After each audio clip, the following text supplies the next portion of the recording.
Oh les gars, je suis dépité genre. À la base je voulais voir la petite bande, mais je me suis mélangé dans les horaires. Et du coup ça me laisse 4 propositions entre Du Cobu, que j'ai archi pas envie de voir, Joyeuse Retraite 2, que j'ai archi pas envie de voir, La Traversée, que j'ai archi pas envie de voir, et le film Menteur, que j'ai absolument pas envie de voir non plus. Donc en gros ça me laisse 4 comédies qui seront sûrement toutes nulles à chier. Et je suis dépité parce que le reste des films c'est des trucs que j'ai déjà vus. Donc là il me reste vraiment que la merde que j'avais pas envie de voir quoi. Je crois que je vais aller voir Du Cobu, parce que ça me permettrait de parler d'un truc super important dans le futur. Mais en vrai, vous savez pas comment j'ai pas envie de le voir, genre, c'est une catastrophe. Genre là, je sais que je vais passer un mauvais moment, genre. Genre, je sais que pendant 1h30, ça va être nul à chier, cringe, pas drôle. Oh putain, je suis en train de monter la vidéo, t'es pas prêt pour ce qui t'arrive, mon gars. Mais en même temps, je suis obligé de le voir pour démontrer un argument dans une prochaine vidéo, donc ça me saoule. Voilà, du coup, je vais aller voir le film, je vais perdre toute mon énergie vitale, et on se retrouve juste après. Salut.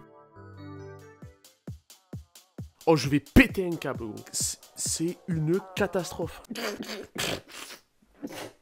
Gros, j'ai même pas pris le temps de tourner sur le parking ou quoi. Genre là je suis en état de choc. Alors, j'ai pris quelques notes. Alors, on va faire des trucs cool en premier, comme ça ce sera fait. Il y a Franck Dubosc, un moment. Voilà. Waouh. J'ai noté 2 pages de trucs qui sont nuls à chier. À titre de comparaison, Arthur Malédiction, il y a la moitié d'une page, genre. Là, j'ai 2 pages. Alors, dans les trucs nuls à chier, je commence par quoi? Il y a des vannes qui ne sont pas du second degré, genre. Je pense qu'il faudrait commencer par définir qui est la cible du film. Alors, je vous pose la question, qui est la cible du film? Si vous avez répondu les enfants, je pense que vous êtes ravagés. Je vais essayer de vous expliquer très rapidement pourquoi film pour enfants n'égale pas film pour débiles. En fait, le cinéma, c'est hyper important, surtout à un très jeune âge. Et faire des films simplets, faire des films qui prennent des enfants pour des débiles, c'est pas leur rendre service. Il y a 1 milliard de bons films pour enfants. Ça peut être E.T., ça peut être les Goonies, ça peut être les premiers Harry Potter. Mais considérer que faire des films stupides et débilement bêtes, ça fait des bons films pour enfants, c'est une grosse erreur. J'en reparlerai très prochainement en vous présentant une liste de 50 films à regarder. Mais là, concrètement, c'est une bombe atomique. C'est un film de boomer. Il y a des vannes qui sont censées être du second degré parce que tu le comprends en étant un peu plus âgé. Typique, les premières blagues du film, c'est « Oh, les meufs, elles font la vaisselle, elles font la cuisine pendant que les mecs font du bricolage. » Bon, bah ça, c'est censé être une vanne, genre. Sauf que la cible du film est prévue pour des enfants qui ont pas forcément le recul. Et vu que la vanne reste en suspens et n'est pas désamorcée, bah c'est catastrophique, en fait. Voilà, je skip les vannes qui n'en sont pas, qui ne sont pas drôles. Le film n'est pas drôle. Le film n'est pas drôle. Sauf quand il y a Franck Dubosc, enfin c'est Franck Dubosc qui est drôle, son personnage n'est pas fait pour être drôle, mais c'est Franck Dubosc qui est drôle, c'est tout.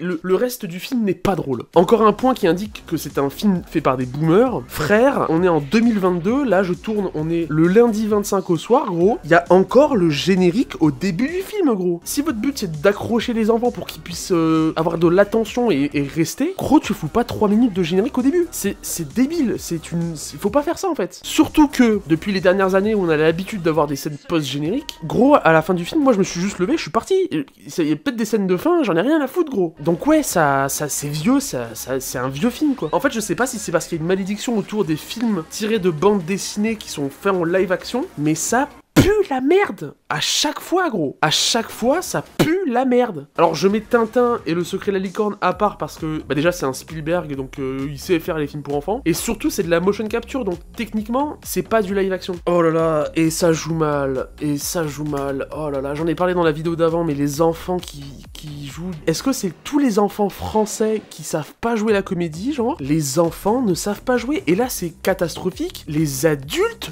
ne savent pas jouer. Donc, on se retrouve dans un truc qui n'a pas de forme, en fait. C'est un blob, en fait, de comédie, genre. C'est un blob d'acteurs qui... Alors, je veux juste revenir sur un point. Donc, ouais, les acteurs jouent mal, ça c'est ok. Un point dans le scénario qui m'a turlupiné. Donc, Ducobu et son daron vont vivre chez la meuf du daron à Ducobu, dont la fille est la meuf qui déteste, là. Et les deux sont en couple, en fait. Alors que c'est sa demi-sœur. Je sais pas si c'est dans la BD originale, je sais pas si... Enfin, si c'est dans la BD originale, l'auteur est ravagé. Mais je comprends pas que ça... Je comprends pas qu'en séance d'écriture, personne n'est tiqué, personne se soit dit, tiens, c'est quand même bizarre qu'il pécho sa sœur, en fait, non? Ou alors le film est une préquelle à Game of Thrones et j'ai rien compris. Alors, dans les points négatifs, il y a la présence entière et totale de Harry Habitant. J'en ai déjà parlé dans VHS, Harry Habitant est à la pizza, Harry Habitant est au cinéma, ce que la pizza est au radiateur. Chaque seconde où Harry Habitant était à l'écran, j'avais envie de partir. J'avais envie de me crever les yeux. J'avais envie de tuer tout le monde dans le cinéma, gros. Il sait pas jouer la comédie, il est cringe à mort, genre vraiment hyper gênant. C'est censé être l'antagoniste, il est nul à chier. Gros, si vous faites un film et qu'il y a Harry Habitant, je vais le détester. Je détesterai le film. Maintenant, c'est clair, dès qu'il y a Harry Habitant dans un film, j'enlève 5 points au film. Voilà, c'est pour vous dire à quel point je déteste ce mec, en fait. Voilà, donc on va mettre Harry Habitant de côté, comme devraient le faire 90% des réalisateurs français, et on va se focaliser un petit peu sur le film. Pourquoi le film existe? Je comprends pas pourquoi le film continue d'exister. C'est plus les mêmes acteurs, c'est plus les mêmes histoires. Le seul facteur qui reste en commun avec les films précédents, c'est Elise Moon. Et je comprends qu'il aime bien jouer ce personnage parce que c'est Elise Moon et qu'il est un petit peu... enfin, mais gros, c'est ça le problème, c'est que c'est Elise Moon dans le film. Je pourrais faire une compilation des moments d'Elise Moon dans n'importe quelle autre œuvre de fiction. Elise Moon, c'est Elise Moon. Et ça, c'est insupportable. Et d'ailleurs, il y a que Elise Moon qui aurait pu penser à remettre Ducobu à la mode parce que Ducobu, c'est pas à la mode. Ducobu, c'est terminé en fait. Il y a 1 milliard d'autres univers à explorer que Ducobu. Attends, je vais juste regarder sur Google parce que ça a quel âge Ducobu? Ah bah c'est une bande dessinée belge, je m'étonne qu'il pécho sa sœur. Gros, c'est sorti en 1992. Donc ouais, quand j'ai dit que le film, c'est comme s'il était sorti il y a 30 ans, bah ouais, en fait, Ducobu, c'est sorti il y a 30 ans. Au moins, sur ce point-là, c'est réussi. J'ai l'impression d'avoir vu un film d'il y a 30 ans. Mais ouais, c'est plus à la mode, en fait. Enfin, c'est même plus une question de mode, c'est que c'est un modèle qui est complètement dépassé. Les blagues sont... Les blagues ne peuvent pas être pertinentes dans le contexte actuel. En fait, il y a une trop grande dissonance entre les blagues de l'époque et les blagues actuelles. Et l'humour actuel, la génération actuelle. Même moi, ça me dépasse. Alors que c'est sorti 10 ans avant que j'aille à l'école, en fait. Non, peut-être pas, 12. Voilà, vous rajoutez à ça des blagues sur la politique, genre à des enfants, un film pour enfants, enfin, what? Il y a des blagues de paix, pour vous dire à quel point le film n'est pas drôle. À un moment, il y a des blagues de paix, et j'ai même pas rigolé, genre. J'ai pas rigolé aux blagues de paix.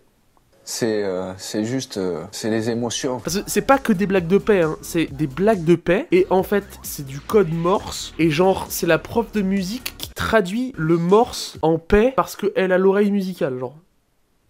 C'est quoi le budget de ce truc? Ah ouais, le budget c'est 10 millions d'euros. Voilà, je vais m'arrêter là, je vais monter la vidéo, vous la mettre sur YouTube et aller prendre un Xanax. C'était une catastrophe, n'allez pas voir le film, téléchargez-le, piratez-le. Vraiment, rien n'est à sauver, il y a rien à sauver, genre. Il y a pas de création, c'est vide, il y a aucune bande originale, il y a aucune direction artistique, la photographie est bas de gamme. N'allez pas voir ce film, vraiment n'allez pas voir ce film.